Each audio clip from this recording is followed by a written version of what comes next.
that's the background of the story, guys. So now you guys know who this girl is. Liberal chick, debates Charlie Kirk.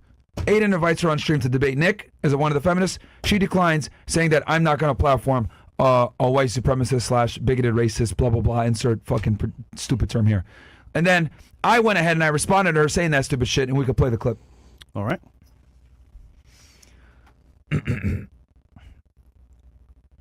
Bills, I'll have you pause because she makes a bunch of stupid accusations here. Thanks for letting me know. Hi, Divas. So, in the mix of this whole thing with Aiden Ross, this other random person decided to call me out. This dude named Myron Gaines decided to comment on the situation. And I'm sure, as you can imagine, he said some very enlightened and really nuanced things. Just kidding. He called me a bimbo. Here's me. Here's him calling me a bimbo. Telling me to shut the fuck up, by the way. Pause. No. So, yeah. Notice how she didn't address anything I said before. I called her a stupid because, to substantiate that claim, you had a huge opportunity. They're platforming you, not the other way around. You're a nobody, right? Like, the way it works in the social media world, guys, is if someone bigger than you invites you to a platform, right, and you try to sit here and be like decline or some other bullshit like that, and then try to say, oh, well, I'm not going to platform them, whatever. Like, they're doing you a favor, stupid. Like, this is not, like, you're the one benefiting. I mean, we see it on the show. Girls are like, oh, yeah, I'm just here for you guys. But it's like, no, you have an opportunity to come on a podcast. It's like, we have a big platform. You can sell whatever you want to sell, basically. When they see you on the platform, it's like, it's opportunity. She had an opportunity, too, and she wasted it. So exactly, and that's why I called her a stupid bimbo. And $20K. Because she missed a huge opportunity, and she's trying to cope and say, oh, well, I missed that opportunity because X, Y, Z. And that's why I need to let her know, like, bro, you're not on their level to sit here and be like, I can decline invites like that and I'm cool. No, you're a fucking nobody. And I had to give her that reminder. Because how many times do we encounter chicks, just like her, by the way, that have this main character energy or main character feeling? A lot. All the time. It's crazy, bro. All the time. And we get, how many girls come on this show? Well, you need us. No, we fucking don't, bro. Yeah. Like, we really don't. If you look at all of our most viewed videos where we had the most live viewers, it was almost never when we had chicks on. Does she have a OF or no? This chick? I don't know. Yeah. I'd be surprised. I wouldn't buy it anyway. Anyway, but all of our most viewed streams, right, when we had the most live viewers, 100K here, 20K, 30K, 40K, 50K, it's not when we have do after hours. Yeah. So surprisingly enough. Let's keep going. This caused me to do some extensive research. I Googled him. Extensive research. It turns out he's the co-host of this podcast, and they're basically like marketing themselves as a dollar store version of Andrew Tate. Pause. Hi, guys. Real It is incredible to me when people try to say this bullshit, not knowing that we were doing this before Tate's meteoric rise, right, in 2022. And a matter of fact, a lot of the clips that, like, you know, that went viral were when we did interviews with him, right? Like, the big one I remember is, like, when he talked about Islam and how they don't stand for the bullshit, right? So, and I want to be very clear about this. Like, Andrew would have blown up with or without us because the guy has talent, very charismatic, etc. Great speaker. He would have blown up no matter what. But for people to sit there and say, oh, you guys are a dollar store version or whatever the fuck they want to say, as if, like, we weren't around already. Like, bro, what the fuck are you talking about? And they attack, literally, like, their arguments are attacking you as an individual versus your actual points. If you notice, every single time. The point I made was, you don't have the influence, right, or the clout to be talking like this. That is my stance. So therefore, you're a stupid bimbo for not going on. But she's not refuting what I'm saying. Let's see what else she's going to say. Quick note from Naima, the Hungover editor. He wrote a book called Why Women Deserve Less. Crazy title. He has had... and yeah, the book talks about the issues with feminism. I mean, take a look at yourself. You are the byproduct of feminism. You got ridiculous piercings. You don't shave your armpits. You bought in hook, line, and sinker into this leftist agenda that they've been using to propagandize you, right? And more than likely, you're going to have a very difficult time finding a man and building a family because the nuclear family is no longer the respected. You know what's right? funny? Women don't chase that anymore. After being lied to for so long, and they're so confident in their beliefs of feminism and being woke, it's like 35 plus, you're like, damn, maybe I should have went down a different path. But it's too late. Yeah. But she's And confident. she's in her 20s, so she doesn't know better. Exactly. So the book actually talks about feminism and how it's affected the dating marketplace. Yes, it's an interest, because here's the thing, it's marketing. Catchy title. I released it on Valentine's Day, and I made the book short as fuck on purpose because they deserve it. So, right, it's huge. It's hilarious, right? So, so obviously she's gonna get mad and triggered about that. But if you actually read the book, I give a very short and concise viewpoint of feminism and why it's a problem. Which, by the way, guys, the book is on Amazon right now. We could drop the link in the thing. Go pick yourself up a copy. It's cheap, like $20 or some shit, hardcover. So yeah. But you know what's funny about this whole video? After this whole debacle's done, people are gonna forget about her. It's like, yeah, she's trending now because of this whole response. But like after this, like, what does she have next? Other than what, a couple takes on you guys that is false anyway. I thought she even did her research on us or even Aiden, because if she did the research, she would know that it's worth the opportunity. But 20K plus opportunity like this, most people jump at it like I'm in. So she's way over her head in her beliefs of who she is as a creator. I'll tell you that right now. Yep. Let's continue. Tate and Nick Fuentes on his podcast multiple times. He did this for them pretty hard. He hates black women. Pause. He openly calls them. Let's address this thing about people saying that I deride my friends, which I always find funny. So, and I talked about this yesterday, but I want to really like hammer this home.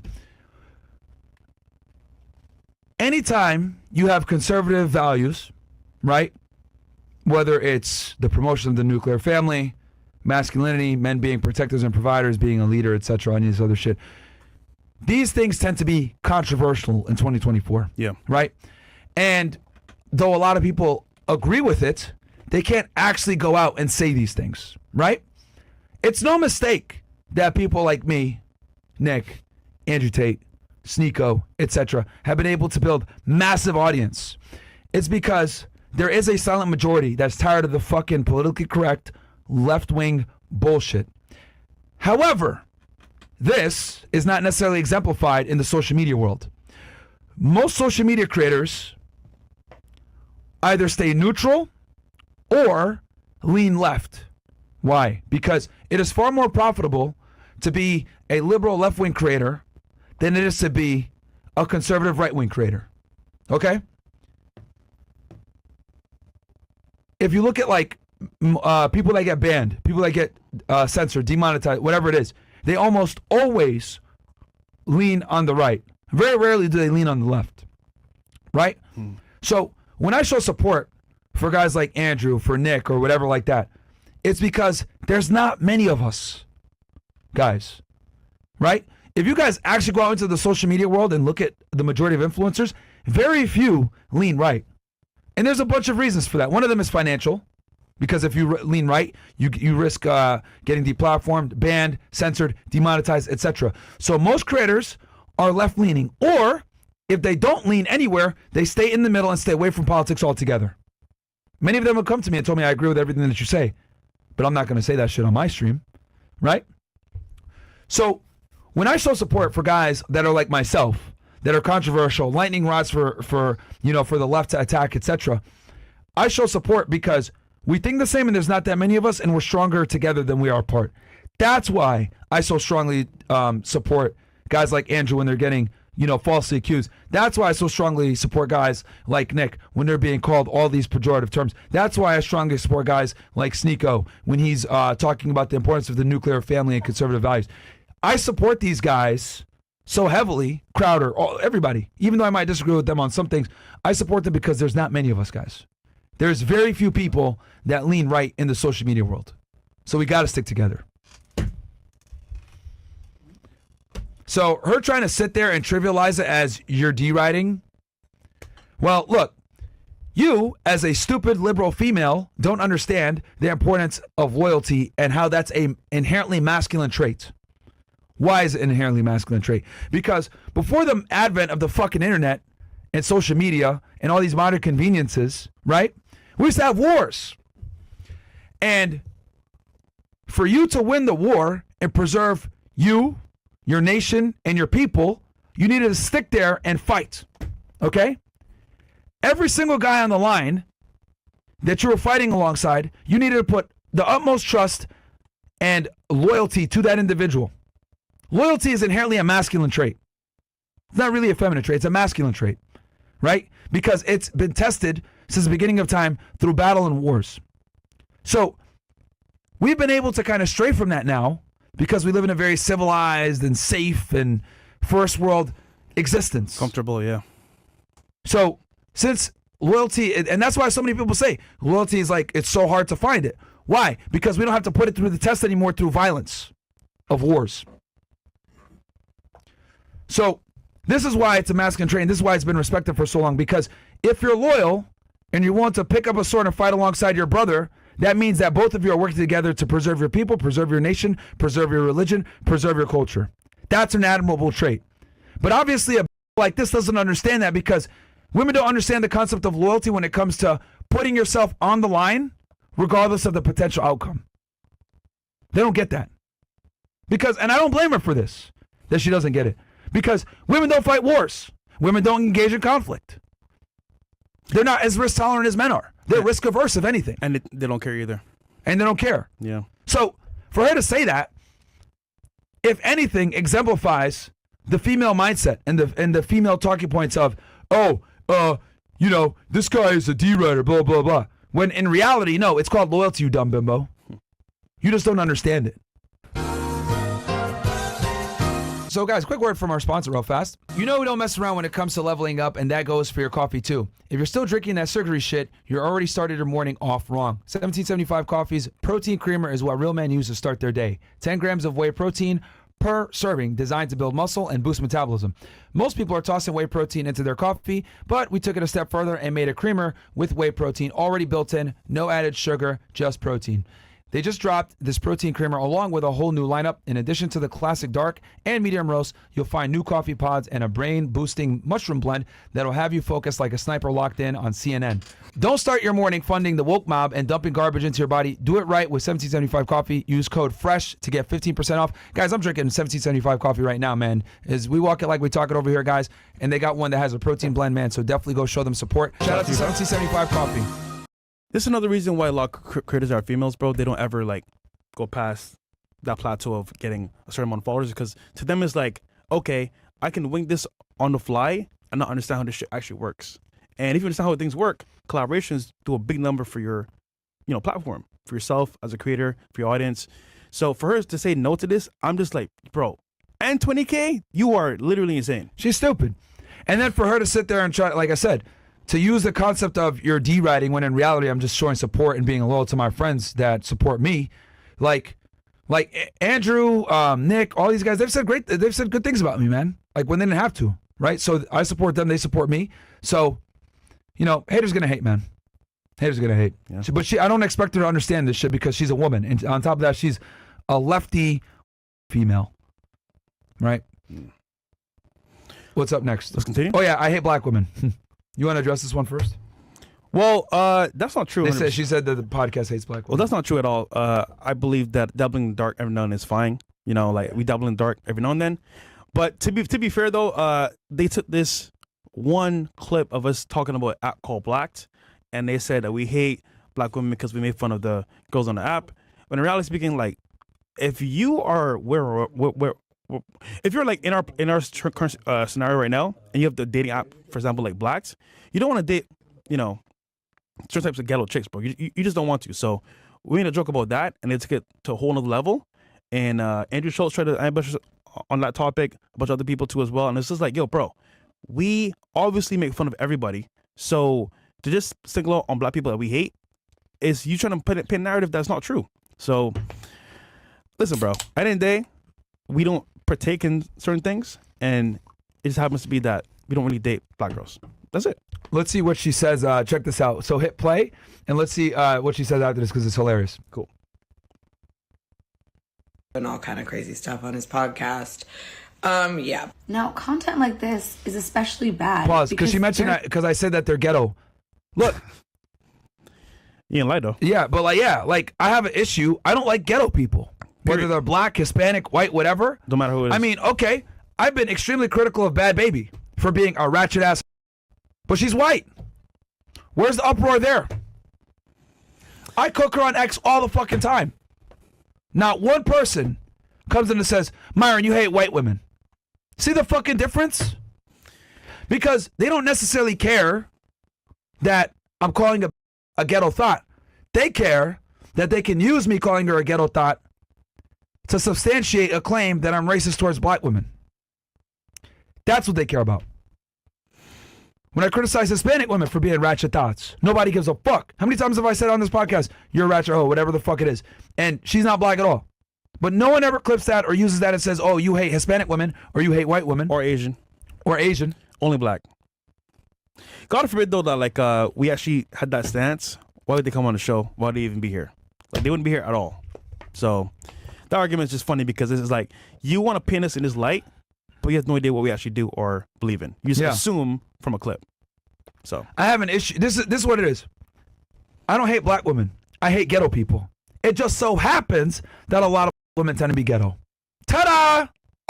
Could be the music, could be the environment, could be their parents. It's fucking pattern recognition. Yeah. Right? And again, this is what liberals do, right? Higher IQ people, as a matter of fact, it's a component of an IQ test. Higher IQ people are able to recognize patterns, right? They notice that a certain group of people tend to have a certain trait.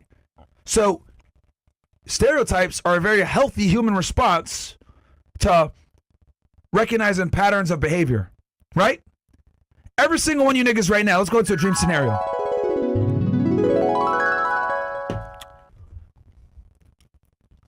12 o'clock midnight, you're walking down the street in Brooklyn, New York. You see 3 black men approaching you with Nike sweatsuits on. What are you doing? Option A, continue walking down the street. Or option B, you're going to cross the street and try to avoid them. Let's go ahead and see what the poll's going to say. Option A, continue walking. Option B, cross the street, and say, yeah, I'm going to go this way. What y'all niggas doing? It's pretty obvious, but let's see what they say. I want to see what the audience is going to say. I wish I had some Jeopardy music here. We got a B. We got another B. All B's. All B's, right? All you niggas are racist. All you guys are fucking racist. That was easy. Bigots, racists, biased, fucked. Right? How dare you? But no, that's absolutely, right? It's an absolutely logically sound decision to make given the circumstances. Let's talk about some facts. The black population is only about 15% of the U.S. population, right? If you cut that in half, that's maybe what, 6 to 7% of those being black men? Yeah. They're responsible for like 60% of the violent crime. So, is pattern recognition racist now? That's the fucking truth, right? Does that mean that all black men are criminals and violent individuals? No. We're black. We're black too. But calling it out makes you racist. It's a fucking fact, man. So when people try to say this bullshit about, oh, well, you don't like black women, blah, blah, because they're ghetto, blah, blah. No, I don't like certain behaviors. And it just so happens that certain behaviors tend to be attributed to certain groups of people more than others. Ta-da! Ta-da! Fucking cry about it, bro. Fucking cry about it. I love when they say, you must hate all black women because you said this one truth about some of their race. No, we just said some people have these tendencies where we don't like.